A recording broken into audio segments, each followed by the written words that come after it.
When it comes to putting a roof over our heads, it seems like we only get two options. We can be a renter, or, if we can pull together some money and get a big loan, we could take the big leap to become an owner. Society hasn't offered us many options in between, but at the Sustainable Economies Law Center, we think that this in-between space holds the key to much greater economic stability in our communities.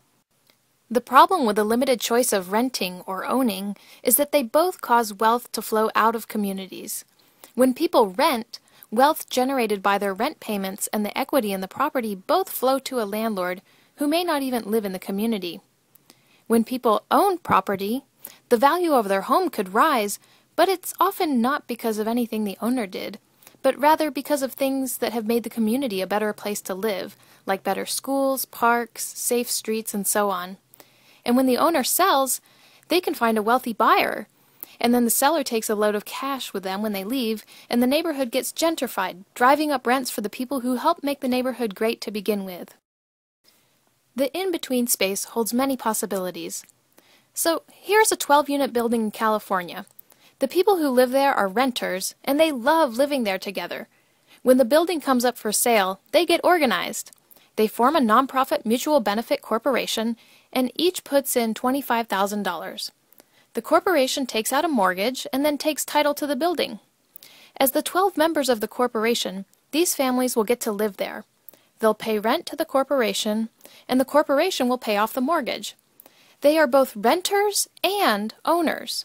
Under California law, this arrangement is known as a stock cooperative. Why might this be more economically sustainable? It's not only because we've eliminated the absentee landlord and because wealth stays with the cooperative, it's also because we're bringing housing under common ownership of a community, and the community has an opportunity, through the governance and financial structure of the entity, to prioritize long-term health of the community and not just the financial gain of individuals. For example, to prevent gentrification, the community could decide that members get a fixed return on their investment, rather than a market rate return. This is called limiting equity. But that's just one of many possibilities for how a community could structure management of their common resource. So back to our group. They've formed a corporation and purchased the building, and now they're going to enter into long-term leases to secure their right to live there. But they're about to encounter 3 giant legal barriers. And here's where things get difficult. And here's how Assembly Bill 1024 can help. First, under the current California Subdivision Map Act, this cooperative is considered a subdivision, and they now need to prepare a 3-dimensional subdivision map showing the location and boundaries of every single unit. Paying an engineer to prepare this map could cost anywhere from $10,000 to $30,000, which means co-ops are dropping a lot of money on subdivision maps. One reason this is required is to ensure that property interests are clearly delineated. But the map requirement makes more sense in the context of a condominium, where each unit is a separately deeded property. But in the cooperative, if you didn't need a detailed map when you paid rent to a landlord, why do you suddenly need it when you now pay rent to your own cooperative? Another reason for the subdivision map is that the map approval process gives the local city an opportunity to weigh in on the design of subdivisions and manage issues related to environmental health, utilities, traffic, density, and so on. But if you think about it, nothing has changed about this building, its design, or the people who live in it. The only difference now is that the rent money is no longer flowing to a landlord, it's flowing back to the community. Why should this change in ownership suddenly mandate the need for an expensive, time-consuming, 3-dimensional map? If a city has concerns that cooperative ownership will affect the city's supply of rental housing or a rent stabilization ordinance, California law still allows the city to intervene and impose rent controls or other tenant protections at the time that a property comes under cooperative ownership. So AB 1024 removes the requirement that cooperatives prepare subdivision maps. But here comes the next barrier.